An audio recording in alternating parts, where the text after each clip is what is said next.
AmaHebheru 11 verse lika 24 no 25. Ngalokho ke ukukholwa kuvela ngokuzwa, ukuzwa kuvela ngezwi likaKristu.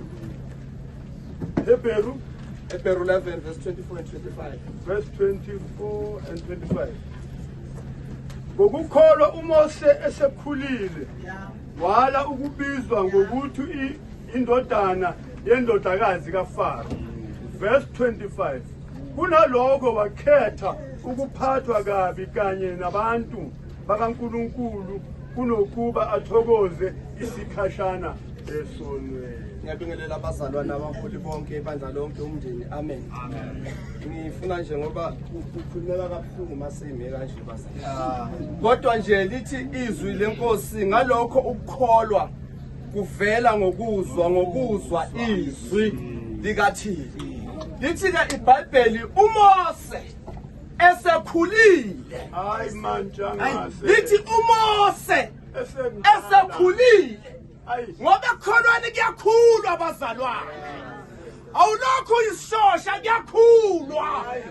Lithi iBhayibheli uMose esekhulile wala ubizwa ngendodakazi indodana kaFaro kodwa wakhetha.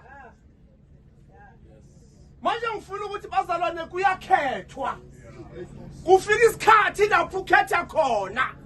Lithi wena ukuthokoza sonwana kwasikhashana wakhetha ukuyohlukumezeka nabantwana bakaThixo. Ngoba lapha ekhonweni kuyahlukumezeka bazalwane. Ngoba uSathane umelene nathi esezulwini. Kodwa uMose wasithatha isinqumo. Wathi ngcono ngihlupheka into yasezulwini. Usithatha nini wena isinqumo? Sisho nezwa abazalwane abangathathini isinqumo. Umuzwa khuluma ukuthi isinqumo sikho. Umbona hamba ukuthi isinqumo sikho. Kodwa umphathi unokhuzana uMose uthi angcono. Kunokuthi ngitamaswa sona ngoba kumnandi esonweni kuyatamaswa. Wenza noma yini oyithandayo. Kodwa uthi uMose hayi ngingatamasi kodwa ngihlupheke nabasekhaya ngihlupheka into yasezulwini. Awuyatanyasa. Usithatha nini wena isinqumo? Enkosi. Khula. Hayi bakusikale.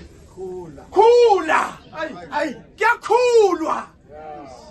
Akunandaba ukuthi uzaleke kanjani. uMose ngendlela azaleka ngayo wafihla kunadaba. Kodwa ngifuna ukuthi noma uthi uzaleka kanjani wamukelekile enkosini. Uzalo lokho engakubamba ukuthi usondelana noThixo. Ungabanjwa uzalo. Kodwa khetha bese uyakhula. Lithi izwi lenkosi ukukholwa kuza ngokuzwa izwi. Awunakusithatha isinqumo ungazwanga izwi. Izwa izwi bese uthatha isinqumo. Kuzokhona ukuhambeka endleleni. Bazalwane, omunye nomunye akathatha isinqumo. Asasesona isikhathi sokutamasa. Nitamasiya is enough. Hayi, nenza umathanda is enough. But omunye nomunye akabuka isinqumo. Isinqumo sikwazi ukuthi uhambe lokhu uchakho ukuthi lesisinqumo engisithathile ngisahamba kahle. Uyahlola bazalwane. Uyahlola. Insindiso lengikhuluma ngayo. Insindiso lengikhuluma ngayo ukuthatha isinqumo. Ukuthi ngeke ngitamase emhlabeni. Kodwa kufanele ngihluphekele into yasezulwini nabantwana base uma uthatha isinqumo ngisho uzalo uyantshela ukuthi ngisithathile isinqumo. Kodwa ngiyaqala zalo la ukuthi ningangiphazamisa esiqumeni. Ngisasewuyo la ekhaya. Kodwa ngicela ningangiphazamisi esiqumeni sami. Ngisasewuye. Kodwa ngiyacela ningangiphazamisi esiqumeni sami. Awubheka ukuthi unaso na isinqumo. Uconsider is enough.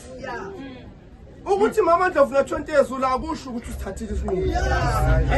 Kodwa kubiza ukuthi usithathile na isinqumo. Uzwile na izwi lenkosi.